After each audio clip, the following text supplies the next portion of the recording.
Hello, this is Dr. Do again. This video is still on alphabetic list of problems. On letter P, I have talked about some clinical conditions and diseases. Started with the letter P. Today I'm going to talk about a concept, but it has significantly clinical meanings and also is applied all the time to guide the physician to treat the patient. The concept is pH value. And pH and the balance of acid and base. Because recently I saw some written small post about the pH. It's confusing.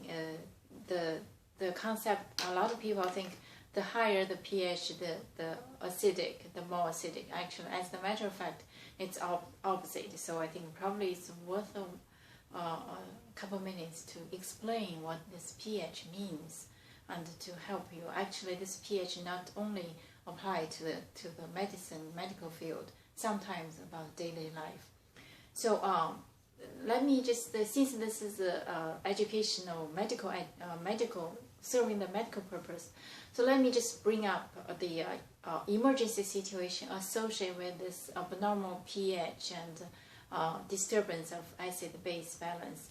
It is definitely emergency, especially if the pH is less than 7.3, 7.25, 7.28, because that means acid, the cells is bathing in the acidic solution. So that's an emergency.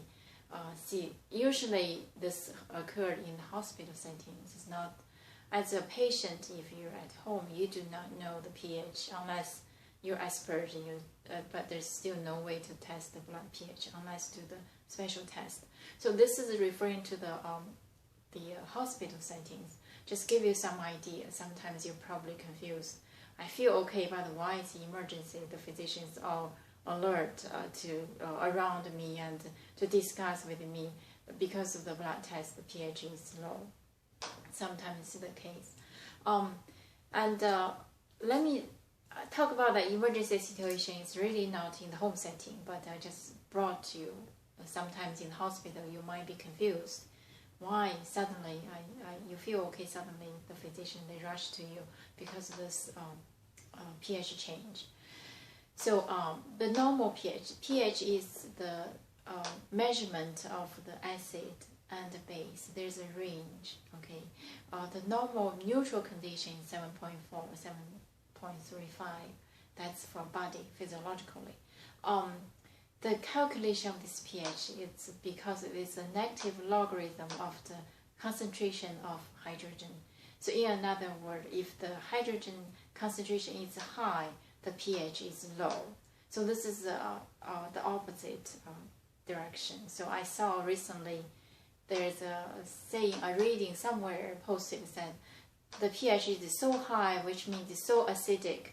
That's really confusing, completely opposite from the scientific interpretation. So the higher the pH means the lower the acid. So because they are opposite, that's the first clearance of the concept. So talk about this pH in the body, diseases. What diseases can cause this lower pH, which means acidosis, either from metabolic or the respiratory? I think I talked it before in terms of why I mentioned about acidosis or alkalosis. So in terms of metabolic or respiratory, which means either the acid produced in the body, like for example, during the metabolism, there are a lot of side byproducts are acidic. So if that's the case, if particularly undergoing the metabolism without enough oxygen, so that pathway is really generating a lot of acid, so leading a lower pH, more acidic environment in the body. And also for the respiratory cause, the acidosis, because the lung cannot breathe out carbon dioxide.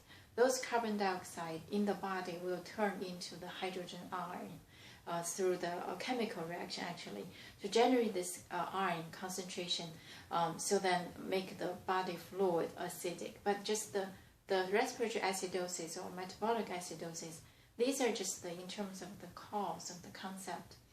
The consequences through them is different because the compensation mechanism is different. So basically the metabolic cause compensated by the respiratory. The respiratory cause compensated by the metabolic, another word, kidney.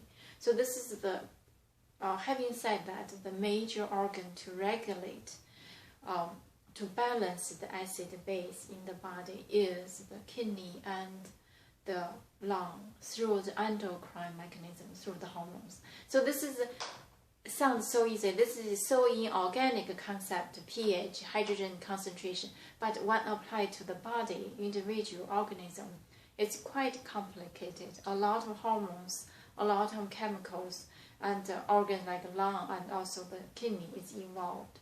So the message I brought here is for those, if you have pre-existing conditions, if you have COPD, for example, chronic, or if you have chronic kidney disease, you suddenly develop some change, like lost muscle strength, alter the mental status, and your breathing, the way of your breathing is changed, or the urine, probably urine amount, that's probably the only thing you can notice.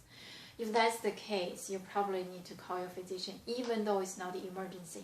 Sometimes if for those chronic kidney conditions, you change your breathing, normal breathing, change different style, different, like deeper or different frequency, more frequent. So that's probably it's an emergency, which means your kidney function deteriorate, accumulate hydrogen in the body, associated with hydrogen accumulation, disturbance of other electrolyte, for example, the potassium, and cause the heart disease. So that's very dangerous. So for those I'm sure your physician probably already noticed to talk about this to you. So you notice if there's any change in breathing, you need to call your physician. Sometimes it's quite urgent, actually, even though not you think it's not emergency, but it's quite urgent because the chronic kidney disease associated with this acidosis and imbalance of potassium is very dangerous and it's rising quickly. So that's the emergency situation, actually. And for those have chronic COPD and you feel that hypoxia, difficult breathing, definitely need to talk to your physician to improve your breathing and also to get rid of extra hydrogen in the body. So this is about the pH and acidosis. On the other hand, alkalosis is really pretty much opposite mechanism from this. Either the major cause of alkalosis is the vomiting, actually metabolic, because the stomach contains the full content of very, very acidic hydrogen chloride. The pH is, I think it's about 2. That means really, really acidic. So that means if you keep vomiting, then on the other hand, the fluid in the intestines are alkalic. So that means you have this metabolic alkalosis because you lost a lot of acid in acute short time. So this is about the pH and acid-base balance. It's quite complicated, even though it's simple, but still complicated because our body has different mechanisms to regulate it. So the take-home message for those who have chronic diseases, particularly chronic kidney disease, you have a funny breathing pattern or fast breathing, talk to your physician. And the general population know the pH and the relationship between pH and acidosis. So that probably give you some idea in the daily life also. So that's the video, and it's longer than I expected because it's quite a complicated concept. But I'm going to stop here. Hope it helps, even though it's just touch superficial. But I still hope that it helps. Thank you for watching. I will see you next time.